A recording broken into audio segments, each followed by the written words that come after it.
మన రాష్ట్రంలోని అక్కా చెల్లెమ్మలు చాలా సంతోషంగా ఉన్నారు. ఆగస్టు 15వ తేదీ నుంచి ఆర్టీసీ బస్సుల్లో మనకు ఫ్రీగా మన ముఖ్యమంత్రి గారు ఇస్తున్నారు. మనం రాష్ట్రంలో ఎక్కడికైనా తిరగవచ్చు అని చెప్పేసి బాగా ఖుషీగా ఉన్నారు.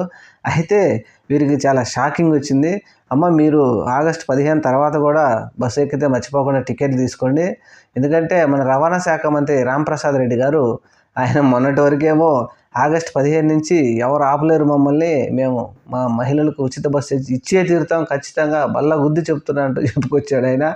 అయితే ఈరోజు ఆయన చెప్పిన న్యూస్ ప్రకారం ఏంటంటే ఇంకా 3 నెలల నుంచి 6 నెలల వరకు సాధ్యాసాధ్యాలు పరిశీలించి ఆ తర్వాత ప్రవేశపెడతామని చెప్తున్నారు. మీరు మర్చిపోయి మళ్ళీ టికెట్ ఆగస్టు 15 తర్వాత టికెట్ ఫ్రీ కదా అన్నారు. టికెట్ ఖచ్చితంగా తీసుకోండి. మీరు ఆశలు పెట్టుకున్నట్టు ఏమి నెరవేరవు. తెలుగుదేశం పార్టీ ఇచ్చిన హామీలన్నీ చివరిదాకా చెప్తారు. ఆ తర్వాత చివరికి వచ్చిన తర్వాత ఇది సాధ్యాసాధ్యాలు పరిశీలిస్తామని చెప్పి పోస్ట్ పోన్ చేస్తూనే ఉంటారు.